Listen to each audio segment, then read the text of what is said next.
एकमात्र मुझे भगवत प्राप्ति करनी है। निश्चय में बड़ी सामर्थ्य है। निश्चय कर ले तो उसे प्राण देना बहुत सरल लगता है। असत निश्चय में ही देख लीजिए, बहुत सी ऐसी घटनाएं सुनने को मिलती है। परस्पर दो शरीरधारियों ने आसक्ति कर ली, इतनी आसक्ति कर ली कि अब लगा कि अगर हम नहीं मिल पाए तो फिर क्या होगा। दोनों प्राण त्याग देते हैं। तो आप देखो, एक सांसारिक निश्चय ने प्राणों को देने के लिए कितना सहज कर दिया। और हम भागवतिक निश्चय करते हैं कि इसी जन्म में हम श्री कृष्ण की प्राप्ति करेंगे, प्रिया प्रीतम की प्राप्ति करेंगे। और हमको एक छोटा सा विषय त्यागने में भी बड़ा मुश्किल पड़ रहा है। ये ऐसा मार्ग, इसमें दो बातें एक साथ नहीं रहती। प्रेम गलियति साकरी तामे दो न समाए, कि संसार भी बहुत अच्छी तरह से सज कर चलता रहे, विषय भोग भी मनमानी भोगते रहें, और थोड़ा भजन साधन करके भगवत प्राप्ति भी कर लेंगे, ऐसा नहीं होता।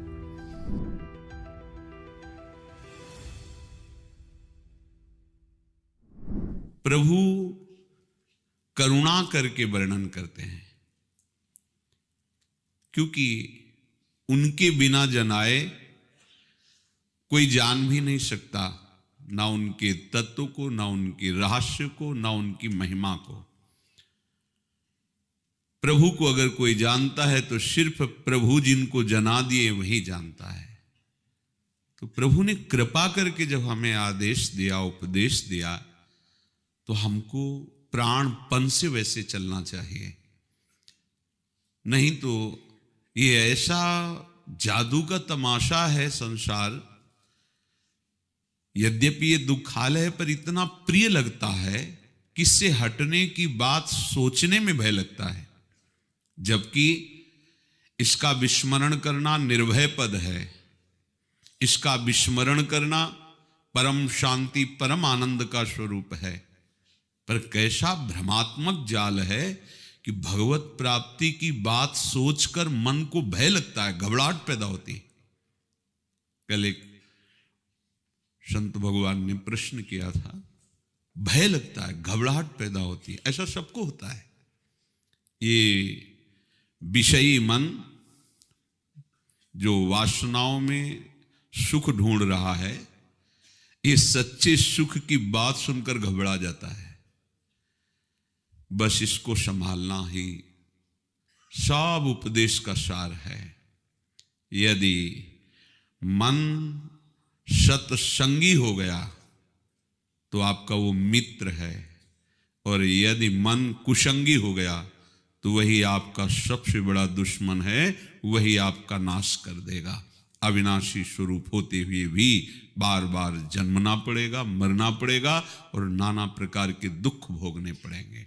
ये जितने जेल हैं, जितने अस्पताल हैं, जितने दुख हैं, सब इसी मन के द्वारा रचे गए हैं।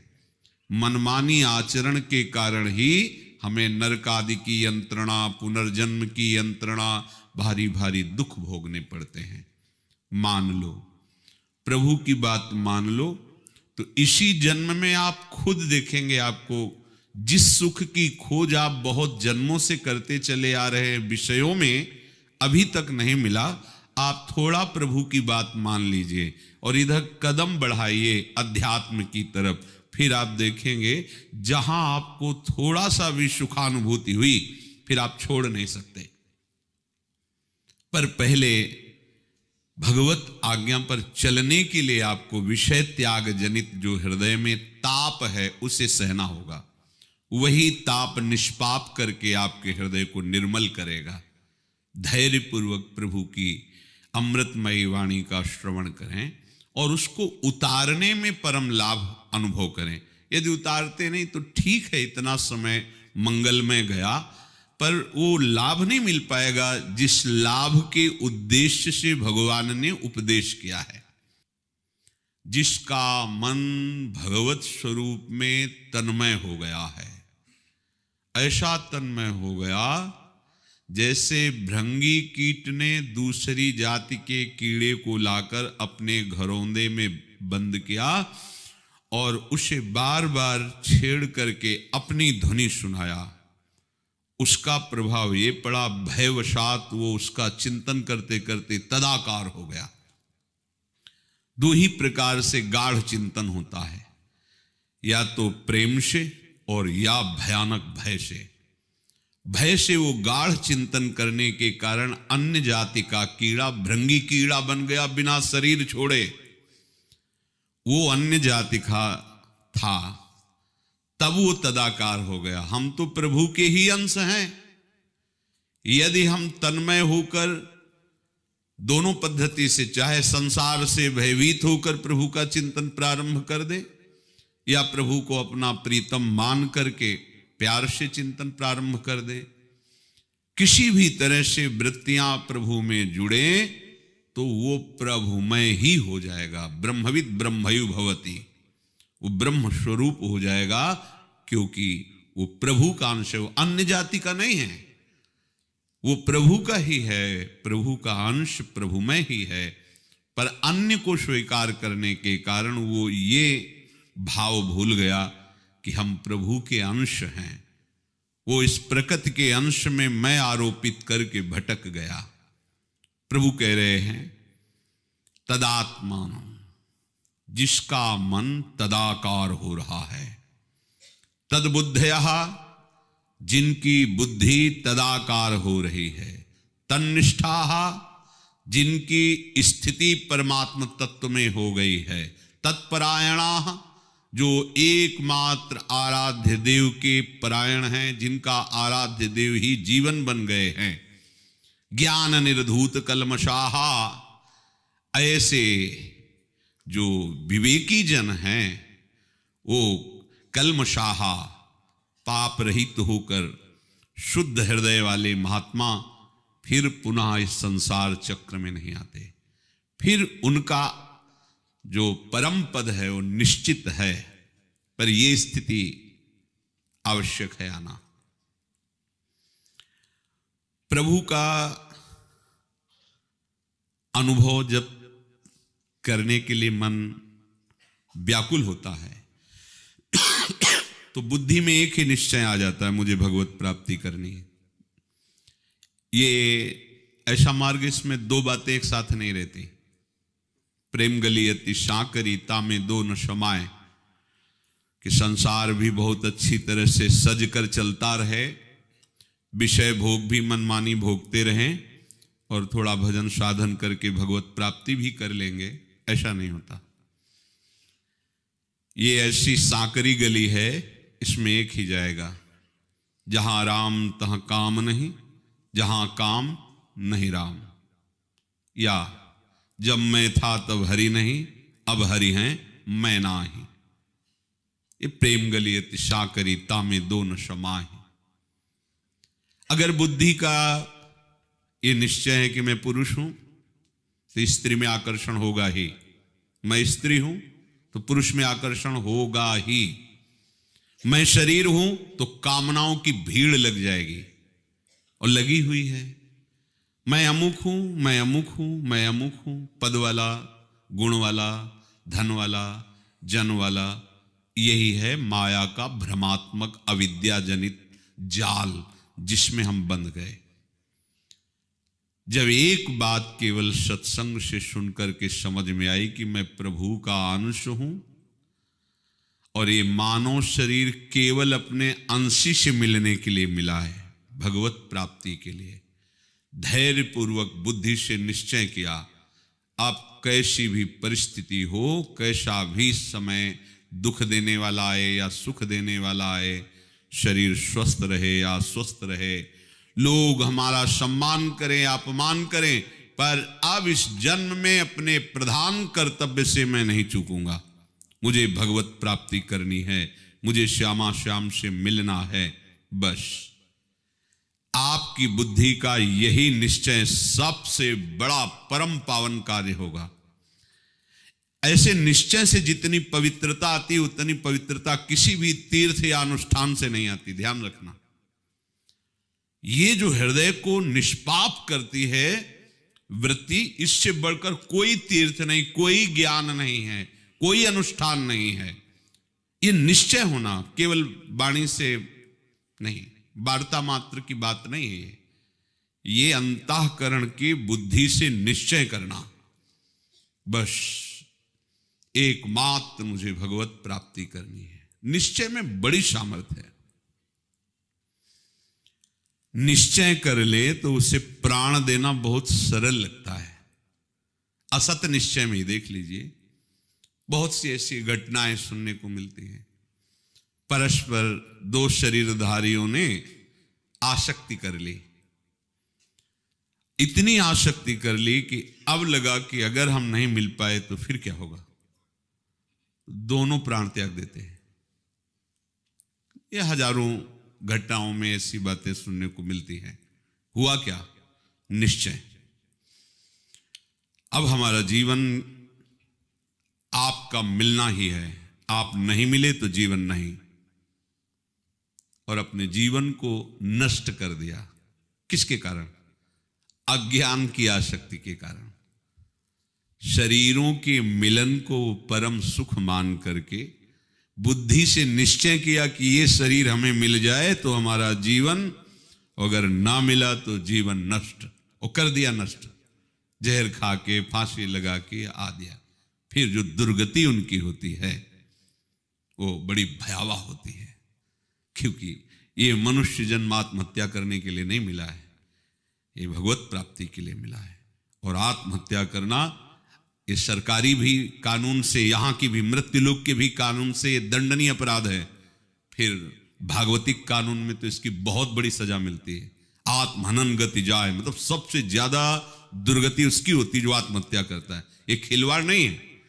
ये जो नादानपन, अज्ञान के कारण लोग ऐसा सोचते हैं कि मैं अपने शरीर को नष्ट कर दूं तो मैं बहुत सुखी हो जाऊंगा, ये समस्या का समाधान हो जाएगा, क्योंकि जीना ही समस्या है और जीवन नष्ट कर दिया तो समाधान हो गया। बहुत बड़ी भूल। कभी कोई ऐसी बात मत करना, नहीं तो ऐसी दुर्गति होगी आप सोच नहीं सकते। शास्त्रों में बहुत दुर्गति का वर्णन है आत्महत्या करने वाले का। नहीं, जो दुख सुख आवे भगवान के आश्रित होकर उसे सहो। एकमात्र प्रभु के विधान में राजी रहो। जो तुम्हें सुख मिलना है अनायास आ जाएगा। जैसे बिना मांगे दुख आ जाता है। शरीर को छोड़ना नहीं, शरीर को सत्कार्य में लगा दो, भजन में लगा दो, तो वास्तविक आपको आगे से शरीर नहीं मिलेगा। आप ऐसे चिदानंद देह के अधिकारी हो जाएंगे कि भगवान के साथ या प्रिया प्रीतम के साथ नित्य रहने का सौभाग्य, उनकी सेवा, उनकी मुख माधुरी के दर्शन करते हुए, गुण गाते हुए जीवन व्यतीत करने का परम सौभाग्य मिलेगा। तो आप देखो, एक सांसारिक निश्चय ने प्राणों को देने के लिए कितना सहज कर दिया। और हम भागवतिक निश्चय करते हैं कि इसी जन्म में हम श्री कृष्ण की प्राप्ति करेंगे, प्रिया प्रीतम की प्राप्ति करेंगे। और हमको एक छोटा सा विषय त्यागने में भी बड़ा मुश्किल पड़ रहा है। और एक वो शरीर आसक्ति, अपना परिवार, अपने माता पिता का वो दुलार प्रेम सब ठुकरा दिया, सुख वैभव सब ठुकरा दिया। यहां तक अपने जो सबसे प्यारा है प्राण, उसको भी नष्ट कर दिया। देह प्राण ते कछ प्रिय नाही, उनको भी नष्ट कर दिया एक निश्चय ने। तो आपका भागवतिक निश्चय कितना बड़ा होना चाहिए कि अगर ब्रह्मा का परमेष्ठी पद भी मिले तो आपके इस निश्चय में कोई फर्क नहीं पड़ना चाहिए। नहीं चाहिए हमें परमेष्ठी पद, हमें प्रभु से मिलना है। लेकिन हमारी हालत क्या है? कहते हैं कि भगवत प्राप्ति के लिए चले हैं और एक बिल्कुल साधारण से विषय में अपने आप को दे देते हैं। एक साधारण से विषय में, खान पान आदि साधारण सी आराम व्यवस्था में, साधारण की मनोरंजन में है, हम अपने निश्चय के विरुद्ध आचरण कर बैठते हैं। एक संसारिक व्यक्ति जब निश्चय करता है किसी संसारिक शरीर के लिए तो सब समझाते हैं, पर उसको अपने निश्चय में अटल रहना ही अच्छा लगता है। और आप भागवतिक निश्चय वाले हैं जिसमें आपको शास्त्र और सदगुरुदेव समझाते हैं, उसी निश्चय के पक्ष में पर आप अपना निश्चय छोड़ देते हैं और वो सांसारिक शरीर आसक्ति वाला सब उसको विपरीत समझाते हैं कि तेरा निश्चय गलत है, पर वो अपने निश्चय में अटल रहता है। कैसा भगवान की माया का खेल है। यहां तद्बुद्धया, ये तद्बुद्धया तभी माना जाएगा जब श्यामा श्याम से बढ़ करके आपको कुछ ना लगे। सबसे प्रिय, सबसे महान, सबसे सगे, सब जितना कुछ आपका संबंध है वो सब फीके पड़ जाए, एकमात्र श्यामा श्याम, तो माना जाएगा कि आपकी बुद्धि अब निश्चय कर रही है कि आप श्यामा श्याम को प्राप्त करना चाहते हैं। कुछ भी प्रिय नहीं लगता, और न कछु सुहाय, कुछ अच्छा नहीं लगता। किसी भी तरह की हंसी मजाक, खान पान, सुख भोग, सामग, सब उसे काटने दौड़ते हैं। बताया कि प्राण देना बहुत सुखद लगने लगता है जब अपने प्रीतम से मिलन की चाह पैदा होती है, चाहे वो ज्ञान मार्ग का पथिक हो, चाहे वो भगवत भक्ति मार्ग का पथिक हो। बहुत ही इस निश्चय में सामर्थ्य है। पूज्यपाद सिउड़िया बाबा जी महाराज जब सन्यास लिए तो ऐसी मुमुक्षुता जागृत हुई कि मुझे कोई पढ़ने लिखने से ज्ञान की बात नहीं, मुझे अनुभव होना चाहिए। मैं ब्रह्म हूं, यह अनुभव होना चाहिए। जब जिज्ञासा बहुत प्रबल होती है, मुमुक्षुता पूरा अधिकार कर लेती है हृदय पे, फिर कोई और बात अच्छी नहीं लगती। दंडी सन्यासी थे, बाबा ने दंड को गंगा जी में प्रवाहित कर दिया। मुझे ब्रह्मानुभूति चाहिए। जिन महात्मा के पास जाते तो उनको वही उपनिषदों के सिद्धांत वर्णन, तो उन्होंने कहा कि हम उपनिषदों का सिद्धांत सुनने नहीं है, हम आपका अनुभव सुनने आए। आप अनुभव कराइए, बताइए कैसे अनुभव होता है मुझे। बाबा की ऐसी मुमुक्षुता थी कि संतोष नहीं होता कहीं भी। गंगा किनारे भ्रमण करते हुए तीर्थराज प्रयाग पहुंचे। वहां एक खंडहर देखा, विचार किया कि इसी में शरीर को स्थित कर देते हैं, जब तक ब्रह्मानुभूति नहीं होगी तब तक उठेंगे नहीं। इतने दृढ़ संकल्पी 3 दिन 3 रात तक ऐसे जड़ बिल्कुल शरीर को लिटा दिया, बस ऐसे, ना देखना, ना सुनना, ना लघु शंका, ना सोच। कितनी मुमुक्षुता कितनी तीव्र है, कुछ अनुभव नहीं हुआ। अब जाम हो गया था शरीर। उधर से कोई निकला, बाबा के पास संकल्प के अनुसार पहुंचा। बाबा ने कहा हमें थोड़ा सा आपके सहयोग की आवश्यकता है। हाथ पैर मिले, फिर रक्त संचार हुआ। व्याकुल हो गए, क्या करूं, कैसे ब्रह्मानुभूति हो। अब तो जिया नहीं जा रहा, चलो या तो ब्रह्मानुभूति या शरीर को गंगा में विसर्जित कर देते हैं।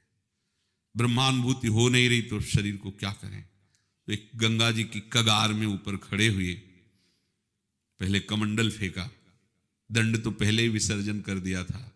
अब अपने शरीर विसर्जन के लिए जे ही छलांग लगाना चाहे सोई अंदर आई कि क्या शरीर त्यागने से ब्रह्मानुभूति हो जाएगी, ये तो घोर अज्ञान है। फिर निराश हो गए, क्योंकि एक उपाय मिला था, उसमें भी अंदर की जिज्ञासा और मुमुक्षुता ने रोक कर दी। अब क्या करें। ऐसे प्रेमी की एक मृत्यु दशा तक का वर्णन है। मृत्यु, मरता नहीं है पर एक मृत्यु दशा जैसी उसकी होती है। ये चरम सीमा के महान जो ज्ञानी या प्रेमी जन होते हैं, उनमें दशाएं प्रकट होती हैं। बाबा के अंदर इतनी मुमुक्षुता बढ़ी कि एक नास्तिकता से छा गई। क्या करूं। देखा ऊपर एक बगीचा है, हमने उन शंकर भगवान के दर्शन किए हैं जाकर के। मंदिर, छोटा सा मंदिर, उसमें बाबा अंदर गए, डेहरी में सर रखा, शंकर जी की पिंड के ऊपर चरण रखे, लेट गए। वो उस दशा में वो केवल वही जानता है जिसके हृदय में, जैसे मीरा जी कहती जाने मोरी छाती, वो केवल बस अनुभूति हो, अनुभूति हो, कुछ नहीं, कुछ नहीं। कोई भी दुख स्पर्श भी नहीं कर सकता, भयानक से भयानक पीड़ा दुख। बाबा को एक बार भी याद नहीं है कि भोजन मिल जाए। अगर कोई सत्य सत्ता है तो मुझे आकर उपदेश करे, कैसे ब्रह्मानुभूति होगी। मुझे शास्त्रीय शब्दों से नहीं, मुझे अनुभव चाहिए। व्याकुल होकर के लेट गए। जब कोई इतना व्याकुल हो तो फिर भगवान छुप कैसे सकते हैं। साक्षात भगवान नर नारायण पधारे और 2 श्लोक बाबा को उपदेश किए जो उनकी वाणी में लिखे हुए हैं। बाबा की जो जलन थी एकदम शांत हो गई, क्योंकि बात एक कवल अन्न पाते 18 घंटे पद्मासन में बैठकर जो इस श्लोक का तत्व था उसी को अनुभव कर निहाल हो गए, ब्रह्म स्वरूप हो गए। तद बुद्धया, आपका निश्चय, आपको खान पान मनोरंजन ये सब अच्छा लगता है, मतलब बुद्धि का निश्चय अभी ठीक नहीं है। नहीं खान पान ते भावे है, नहीं कोमल वसन सुहावे है, सब विषय लगे ते खारा है, हरि आशिक का मग्नारा है।